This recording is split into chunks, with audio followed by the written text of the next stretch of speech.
পদার্থবিজ্ঞান বিভাগ, ঢাকা কলেজের চতুর্থ বর্ষের সুপ্রিয় শিক্ষার্থীরা, আজকের এই অনলাইন ক্লাসে তোমাদের শুভেচ্ছা জানাচ্ছি। আমি তোমাদের কোয়ান্টাম মেকানিক্স 2 কোর্সটি পড়াচ্ছি। লাস্ট ক্লাসে আমরা ব্রা এবং কেট ভেক্টরের ডেফিনেশন শিখেছিলাম। আজকে আমরা ব্রা এবং কেট ভেক্টরের কিছু ক্যারেক্টারিস্টিক্স দেখব এবং আমরা অপারেটর যে কোনো হার্মিশিয়ান অপারেটর বা অন্যান্য অপারেটরের ক্ষেত্রে যে কন্ডিকেশনগুলো ভ্যালিড হয় সেগুলো নিয়ে আলোচনা করব। তো চলো আমরা প্রথমে ব্রা এবং কেট ভেক্টরের ক্যারেক্টারিস্টিক্স আলোচনা করি।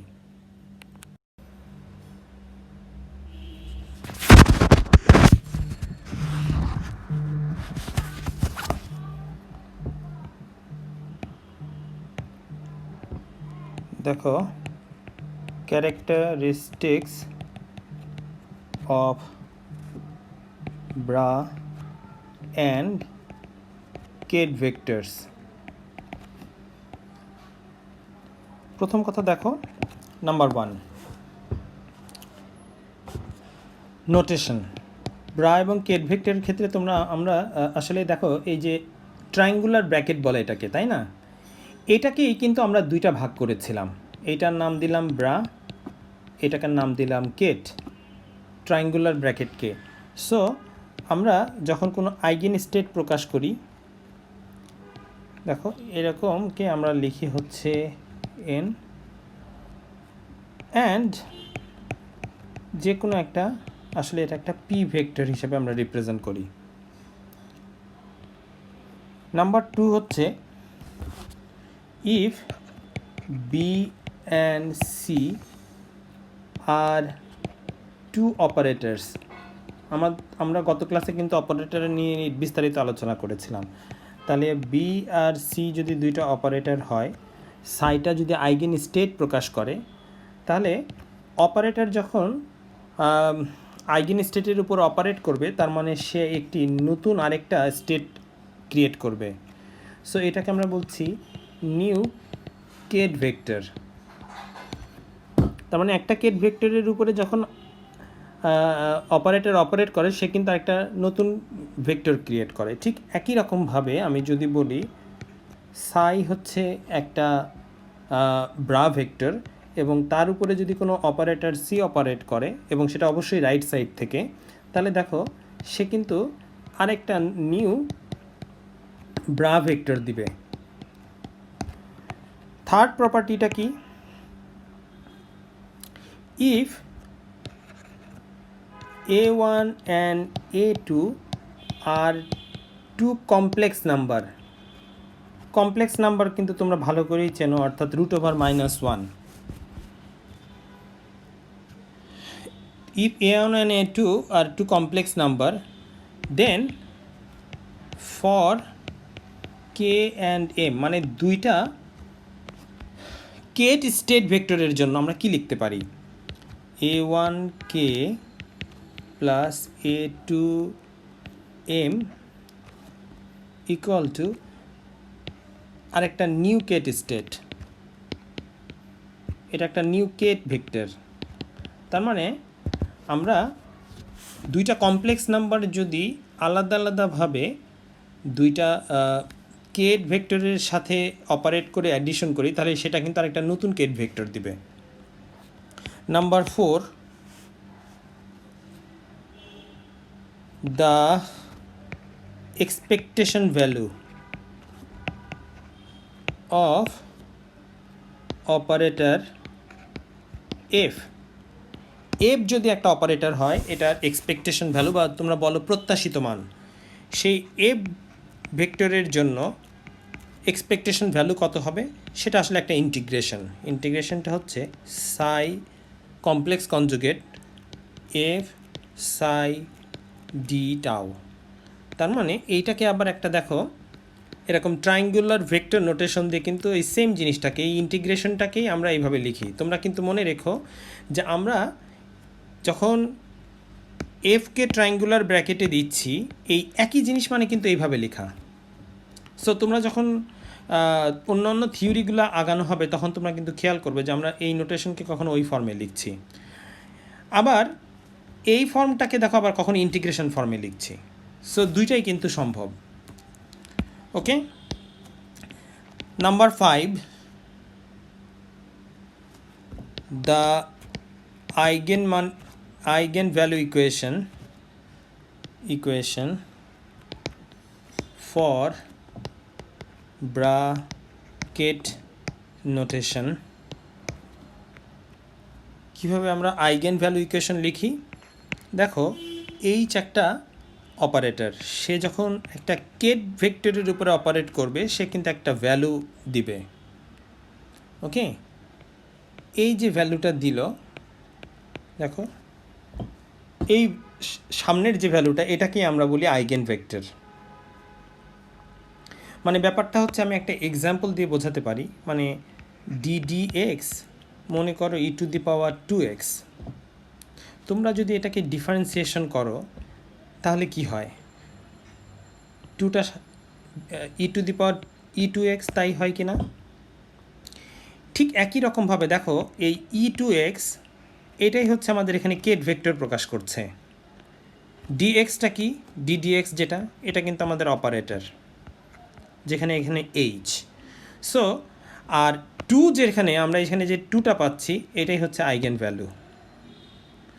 তোমরা নিশ্চয়ই কোয়ান্টাম মেকানিক্সের থার্ড ইয়ারে যখন পোস্টুলেটস শিখেছিলে, স্বীকার্যগুলো, তার মধ্যে শিখেছিলে যে কোয়ান্টাম মেকানিক্সের যে কোনো মেজারমেন্ট কোনগুলো? ফিজিক্সে মেজারমেন্ট বলতে আমরা বুঝি এনার্জি, মোমেন্টাম, এগুলো সবই হচ্ছে মেজারমেন্ট। তো মেজারমেন্টগুলোকে একটা অপারেটর দ্বারা রিপ্রেজেন্ট করা হয়, আর এই অপারেটরটা যখন একটা আইগেন ভ্যালু দেয়, সেটাই হচ্ছে আমি একটা স্পেসিফিক কেসে মেজারমেন্টের ম্যাগনিটিউড পাই। সো ঠিক কেট নোটেশনে আমরা আইগেন ভ্যালু ইকুয়েশনটাকে এইভাবে লিখি। আবার এগেইন খেয়াল করো, ফর ব্রা ভেক্টর মানে কি? That is equal two Hermitian adjoint বলি আমরা, তাই কি না? হারমিশিয়ান অ্যাডজয়েন্ট, ব্রা ভেক্টর হচ্ছে হারমিশিয়ান অ্যাডজয়েন্ট। সেক্ষেত্রে এই আইগেন ভ্যালু ইকুয়েশনটাকে আমরা দেখো কিভাবে লিখছি।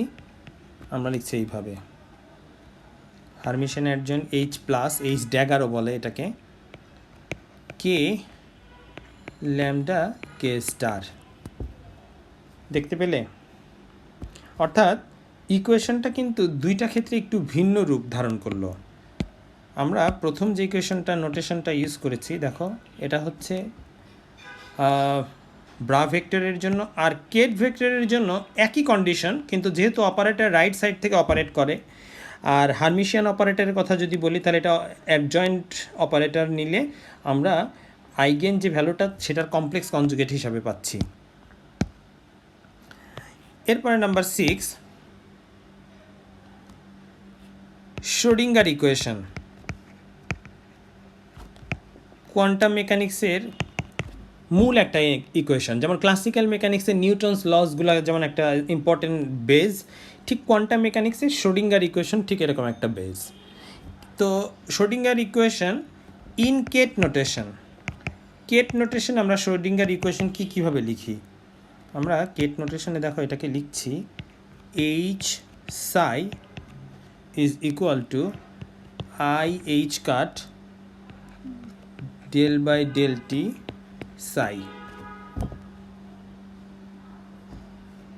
ঠিক আছে, তার মানে এইচ অপারেটরটাকেই কিন্তু তাহলে আমরা এখানে I H chi del T ফর্মে লিখছি, টাইম ভ্যারিয়েবল। এরপরে খেয়াল করো, প্রোডাক্ট মানে মাল্টিপ্লিকেশন, প্রোডাক্ট বা মাল্টিপ্লিকেশন বা গুণন ফল, অর্থাৎ product of bra and Kate.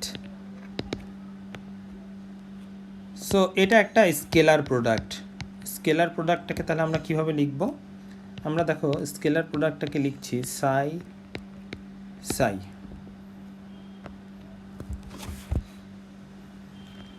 আচ্ছা, এরপরে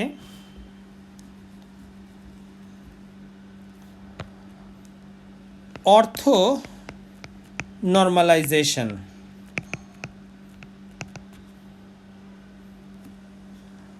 of bracket vectors. নর্মালাইজেশন তো তোমরা বোঝো, থার্ড ইয়ারে তোমরা অ্যাপ্লাই করেছ, যে আমরা কোয়ান্টাম মেকানিক্সে যখন কোনো স্টেট ভেক্টরকে ধরি তখন কিন্তু একটা অরবিট্রারি কনস্ট্যান্ট ধরা হয়, যে কোনো একটা ফাংশন হিসাবে আমরা আইগেন ভেক্টরকে ধরি। তো সেই ফাংশনের সামনে একটা অরবিট্রারি কনস্ট্যান্ট থাকে। যেমন এক্সাম্পল হিসেবে যদি আমি বলি কে সাইন থেটা, এখানে কেটা একটা অজানা কনস্ট্যান্ট। এখন এই নর্মালাইজেশন হচ্ছে এমন একটা কন্ডিশন হচ্ছে যে কোনো একটা জায়গায় পার্টিকেল পাওয়ার ম্যাক্সিমাম প্রবাবিলিটি হচ্ছে 1। তো আইগেন ভেক্টরগুলার আমরা প্রোডাক্টকেই হচ্ছে প্রবাবিলিটি হিসাবে এখানে যেহেতু আনি, সো এটার ম্যাক্সিমাম ভ্যালু 1 বসিয়ে আমরা এই অজানা কনস্ট্যান্টগুলার ভ্যালু বের করি। তো অজানা কনস্ট্যান্টের ভ্যালু যখন প্রবাবিলিটি 1 কন্ডিশনে বের হয় তখন এই ভেক্টরগুলোকে বলা হয় normalised vector.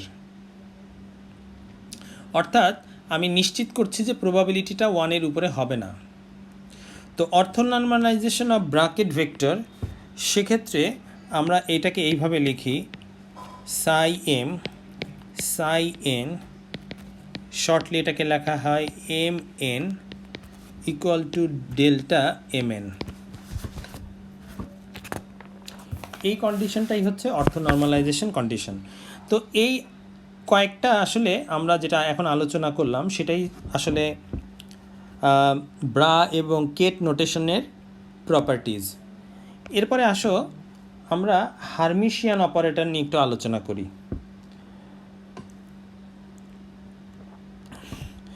The product of two Hermitian operator,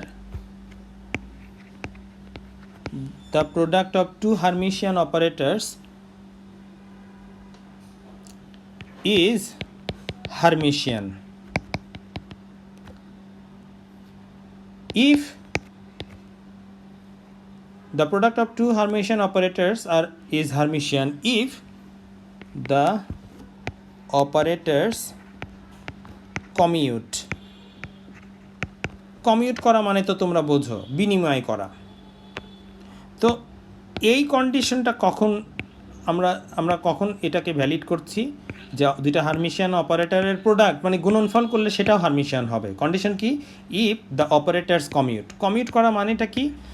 commute করা মানে হচ্ছে তোমরা এর আগের কোনো ক্লাসে শিখেছ যে আমি যদি এ বি এই গুণনফলটাকে যদি আমি বি এ লিখতে পারি, এটাকে কমিউট করা বলে। যেমন আমি D D X sine X equal to sine X D D X, এটা কি বলতে পারি?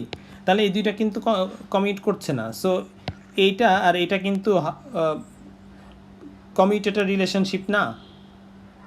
কিন্তু আমি যদি আমরা যখন মানে নর্মালি গুণন করি, বাংলা গুণন 3 গুণন 2 করলে যা হয় 2 গুণন 3 করলে থাকে, সো গুণনফলটা কিন্তু কমিউট করছে। The product of two Hermitian operator is Hermitian if the operators commute. এইটা আমরা এখন হার্মিশিয়ান অপারেটরের ক্ষেত্রে প্রুফ করব যে দুইটা হার্মিশিয়ান অপারেটর যদি কমিউট করে তাহলে তাদের মাল্টিপ্লিকেশনটা আর একটা নতুন হার্মিশিয়ান অপারেটর হবে। আমরা কনসিডার করি, let us consider B and C are two Hermitian operators. If their product is Hermitian, then আমরা কি লিখতে পারি? K, দেখো B C N N B C কে, দেখো রিভার্সলি লেখা যায়, তবে এটা কমপ্লেক্স কনজুগেট হয়ে যাবে। সো এটা হচ্ছে আমাদের ইকুয়েশন নাম্বার 1। নাও আমরা কে বি সি যেটা এতক্ষণ লিখলাম, প্রোডাক্ট ফর্মে আমি সেটাকে একটা ইন্টিগ্রেশন হিসাবে লিখতে পারি। সেটা তোমাদের দেখো আমরা ব্র্যাকেট নোটেশনের ক্যারেক্টারিস্টিক্স 4টা তোমরা একটু খেয়াল করো। এক্স্যাক্টলি সেম ক্যারেক্টারিস্টিক্সে আমরা এইখানে এই ইন্টিগ্রেশন সাইনটাকে লিখতে পারবো। কিভাবে লিখতে পারি আমরা এটাকে লিখছি, দেখো সাই কে স্টার বি সি সাই এন ডি টাও। আমাদের এখানে বিসি এটা কিন্তু একত্রিতভাবে আমরা একটা অপারেটর হিসাবে ধরছি। তোমরা দরকার পড়লে ক্যারেক্টারিস্টিক্স নাম্বার 4টাকে আবার একটু দেখে নাও, এক্সপেকটেশন ভ্যালুর ইকুয়েশন যেটা একদম রাইট সাইডে দেখো এফ বলে একটা অপারেটর ছিল যেটা আমাদের এই ইন্টিগ্রেশনের ঠিক মাঝখানে এসে থাকছে।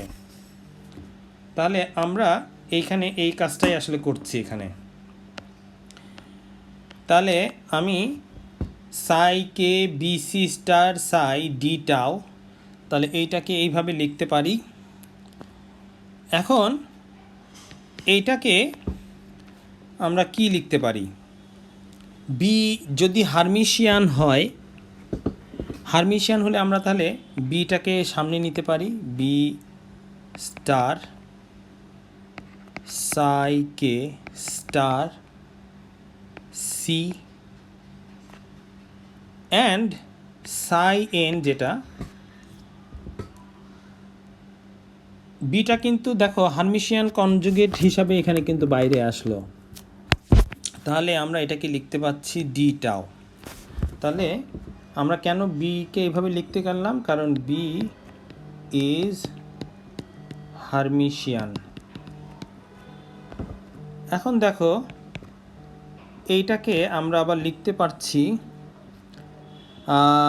সি যদি আবার হারমিশিয়ান হয় তাহলে তো আবার সিটাকে আমরা বাইরে নিয়ে আসতে পারি। সো সিটাকে যদি বাইরে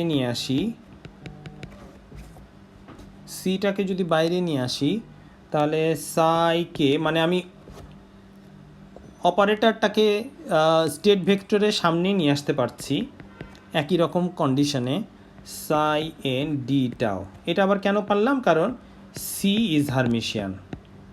তোমরা জানো যে হারমিশিয়ান অপারেটরগুলো তাদের কনজুগেটের ইকুয়াল হয়। এই জন্য আমরা দেখো সিকে বাইরে নিয়ে আসার সময় এটাকে কমপ্লেক্স কনজুগেট হিসাবে লিখলাম। তাহলে এই পুরা যেই জিনিসটা আমরা লিখেছি এইটাকে এখানে যেহেতু কমপ্লেক্স কনজুগেট ফর্ম, সো আমি এটাকে দেখো লিখতে পারি সাই এন স্টার সি বি সাই কে, মানে একটু অ্যারেঞ্জমেন্টটা চেঞ্জ করে নিলাম, ডি টাও। দেখো পুরা ব্র্যাকেটের উপরে হচ্ছে কমপ্লেক্স কনজুগেটের স্টার, ঠিক আছে কি? তাহলে আমরা ফাইনালি এইটাকে লিখতে পারি এন সি বি কে স্টার। তাহলে হচ্ছে এটা আমাদের ইকুয়েশন নাম্বার 2। এখন ফ্রম ইকুয়েশন 1 and 2, ইকুয়েশন 1 এবং 2 থেকে আমরা কি লিখতে পারি, আমাদের 1 ইকুয়েশনের কন্ডিশনটা কি ছিল, আর 2 ইকুয়েশনের কন্ডিশন থেকে আমরা কি নিলাম। So N B C K equal to N C B K over star. তার মানে এই দুইটা কন্ডিশন ইকুয়াল হলো। এটা কিভাবে possible? The condition is valid only if BC is equal to CB. তার মানে আমরা দেখতে পাচ্ছি যে দুইটা কন্ডিশন তখনই ভ্যালিড করা সম্ভব যদি বি আর সি মানে দুজন কমিউট করে, মানে বিসি সিবি লিখলে কোনো অসুবিধা না হয়। দ্যাট ইজ আমরা এই জিনিসটাকে এইভাবে লিখি, কমিউটেটর রিলেশনশিপটাকে লেখা হয় এইভাবে, বিসি ইকুয়াল টু 0। মানে আমি এখানে আবার এই নোটেশনের কথাটা একটু বলে রাখি যে যদি পি আর কিউ দুইটা ভেক্টরকে আমরা এই ব্র্যাকেট দিয়ে লিখি, এইটার মানে হচ্ছে কি জানো, পি কিউ মাইনাস কিউপি। আর দুইটা যদি ইকুয়াল হয়, পি আর কিউ যদি কমিউট করে, তাহলে পি কিউ আর কিউপি তো একই জিনিস, সেক্ষেত্রে এটা কাটাকাটি হয়ে আনসারটা হচ্ছে 0। সো এই ক্ষেত্রে আমরা যখন দুইটা রিলেশনশিপ কমিউট করে তাকে আমরা বি সি ব্র্যাকেট দিয়ে 0 লিখতে পারি। সো বি সি আর সরি ভুল বললাম, বি সি এর product B C operator is Hermitian if they commute। আজকের এই ক্লাসে তোমরা ব্রা এবং কেট ভেক্টরের ক্যারেক্টারিস্টিক্সগুলা খুব ভালো মতো বুঝতে পেরেছো, এবং সাথে আমি একটা প্রুফও দেখালাম। আমি একটা রিভিউ দিচ্ছি। ব্রাকেট নোটেশনটা কিভাবে ইউজ হয়। সাই এন একটা স্টেট ভেক্টরকে আমরা এন দিয়ে লিখতে পারি, এবং ট্রায়াঙ্গুলার ব্র্যাকেটে খেয়াল করো আমরা লেফট সাইডের ব্র্যাকেটটাকে ব্রা, রাইট সাইডের ব্র্যাকেটটাকে কে নোটেশনে লিখি। দুইটা অপারেটর বি এবং সি যদি ব্রা বা কেট নোটেশনের সাথে অপারেট করার পরে যে নতুন একটা স্টেট ভেক্টর দেয় সেটাও একটা নতুন ভেক্টর হবে। ব্রা ভেক্টরের ক্ষেত্রে সেটা ব্রা ভেক্টর, কেট ভেক্টরের অপারেট করার পরে আবার নতুন আরেকটা কেট ভেক্টর সৃষ্টি করে। A1 এবং A2 দুইটা যদি কমপ্লেক্স নাম্বার হয়, কমপ্লেক্স নাম্বার হচ্ছে দুইটা কেট ভেক্টরের উপর অপারেট করার পরে সামেশন করলে আরেকটা নিউ কেট ভেক্টর ক্রিয়েট করে। 4 নম্বর ক্যারেক্টারিস্টিক্স ছিল এক্সপেকটেশন ভ্যালু।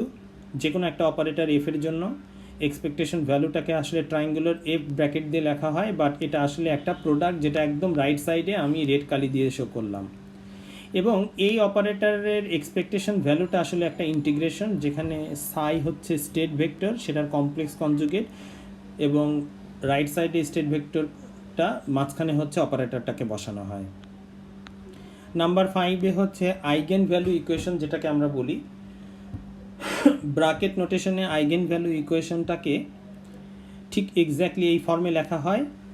অপারেটরের এইচ উপরে ক্যাপ দেওয়া হয়েছে। এই অপারেটরটা যখন কেট ভেক্টরের উপরে অপারেট করে তখন একটা ম্যাগনিটিউড বা ভ্যালু আমরা পাই, একটা এক্সাম্পল দিয়েছি। এই ভ্যালুটাই হচ্ছে আইগেন ভ্যালু, এবং পুরো ইকুয়েশনটাকে আমরা বলি কেট ভেক্টরের জন্য আইগেন ভ্যালু ইকুয়েশন। ঠিক একই রকমভাবে ব্রা ভেক্টরের জন্য আইগেন ভ্যালু ইকুয়েশন লিখেছি, তবে সেক্ষেত্রে ম্যাগনিটিউডটা কমপ্লেক্স কনজুগেট হয়। শোডিঙ্গার ইকুয়েশনের কেট ভেক্টর ফর্মটা এখানে দেখানো হয়েছে। এরপরে দুইটা ব্রা এবং কেট ভেক্টরের স্কেলার প্রোডাক্ট হচ্ছে সাই দিয়ে ট্রায়াঙ্গুলার ব্র্যাকেট। আর অর্থ নর্মালাইজেশন কন্ডিশন ব্রাকেট ভেক্টরের জন্য ট্রায়াঙ্গুলার ব্র্যাকেট ফর্মে লিখে ডেল্টা mn লেখা হয়। আর আমরা প্রুফ করতে আজকে যে প্রুফটা দেখালাম সেটা হচ্ছে দুইটা অপারেটর যদি হার্মিশিয়ান হয় তাদের গুণনফলও হার্মিশিয়ান হবে যদি অপারেটর দুইটা কমিউট করে। সো আমরা দুইটা হার্মিশিয়ান অপারেটর বি এবং সি কনসিডার করছি। বি এবং সি হার্মিশিয়ান অপারেটরের জন্য আমরা একটা কমপ্লেক্স কনজুগেট নিলাম, তবে সেক্ষেত্রে দেখো কে এবং এন দুইটা কিন্তু তাদের অবস্থার পরিবর্তন হয়ে গেল, অর্থাৎ কে হয়ে গেল ব্রা, এনটা হয়ে গেল কেট। সো আমরা এখানে এক্সপেকটেশন ভ্যালুর ইকুয়েশনটা এখানে ইউজ করলাম। কমপ্লেক্স কনজুগেট, যেহেতু বি এবং সি দুইটা আলাদা আলাদাভাবে হার্মিশিয়ান, সো তাদের কমপ্লেক্স কনজুগেটের সমানই হবে। এই জন্য আমরা বি এবং সিকে কমপ্লেক্স কনজুগেট ফর্মে লিখে এখানে আমরা টোটালটার উপর কমপ্লেক্স কনজুগেট সাইন দিলাম। এই ফাইনালি ইকুয়েশন 1 এবং 2 থেকে যে কন্ডিশনটা পাচ্ছি সেই কন্ডিশনটা শুধুমাত্র তখনই ভ্যালিড করা সম্ভব যদি বি সি কমিউট করে। সো বি সি প্রোডাক্টটা অবশ্যই হার্মিশিয়ান হবে। তো ঠিক আছে, আজকের ক্লাসটা এই পর্যন্তই রাখলাম। তোমরা বাসায় পড়াশোনা করো, সবাই ভালো থেকো।